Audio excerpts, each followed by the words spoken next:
এখন পর্যন্ত এসএইচজি গ্রুপকে প্রায় মোট 2,389 কোটি টাকার ব্যাংক ঋণ দেওয়া হয়েছে।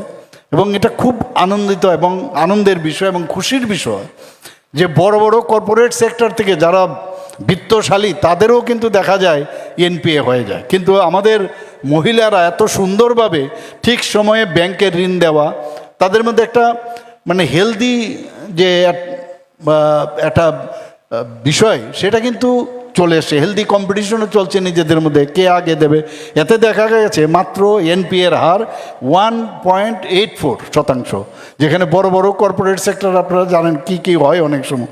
তো প্রথম যখন এটা শুরু হয়েছিল, এখানে ব্যাংকের সমস্ত আধিকারিকরা এখানে আছেন, তারাও কিন্তু একটু চিন্তিত ছিল যে এইভাবে আমরা ঋণ দেব কি জানি হয়, কিন্তু এখন ওনারা কিন্তু স্বাচ্ছন্দ্যের সাথে তারা এই এসএইচজি গ্রুপ আসলেই তাদেরকে কিন্তু হেল্প করছেন। আমাদের সরকার এই এসএইচজি গ্রুপকে আরও শক্তিশালী করার জন্য এই যে রিভলভিং ফান্ড যেটা আমরা দিচ্ছি, রিভলভিং ফান্ড মানে এটাকে কন্টিনিউয়াস সাইকেলের মধ্যে রিভলভ করবে, রোজগার হবে, সেটা থেকে দিতে থাকবে একজন আরেকজনকে।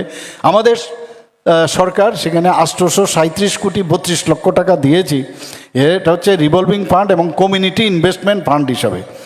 এবং এতে করে এসএইচজি গ্রুপের বোনেরা যারা আছেন তাদের কার্যক্রম কিন্তু আরও এক্সটেন্ড করার বিভিন্ন নতুন নতুন বিষয়ে ওনারা যুক্ত হতে সুবিধা পাচ্ছেন ওনারা।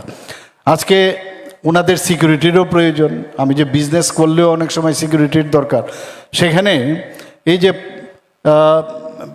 প্রধানমন্ত্রী জীবন জ্যোতি বিমা যোজনা এবং প্রধানমন্ত্রী সুরক্ষা বিমা যোজনায় তাদেরকে কিন্তু প্রায় 3,45,226 জনকে সেখানে রাখা হয়েছে, যাতে করে তাদের এই ইন্স্যুরেন্স যে ইনক্লুশন সেটা দরকার এবং সেটা করা হয়েছে।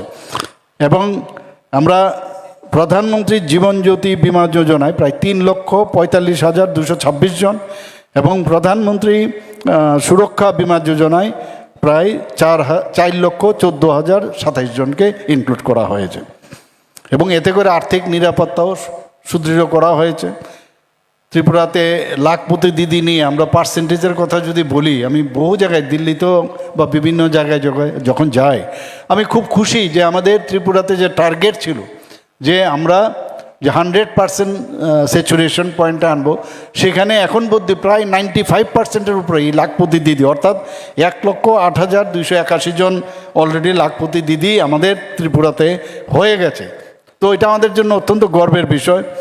কৃষি নির্ভর রাজ্য আমরা জানি সারা ভারতবর্ষই, এবং ত্রিপুরাও তার থেকে ব্যতিক্রম নয়।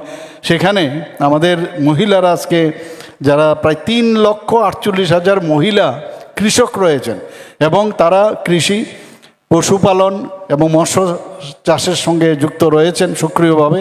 এবং তাদেরকে কৃষি পাঠশালার একটা রয়েছে আমাদের, সেই কৃষি পাঠশালার মাধ্যমে তাদেরকে ট্রেনিংও দেওয়ার সুযোগ রয়েছে। কারণ এমপ্লয়াবিলিটি যদি দক্ষতা না উন্নয়ন হয় তাহলে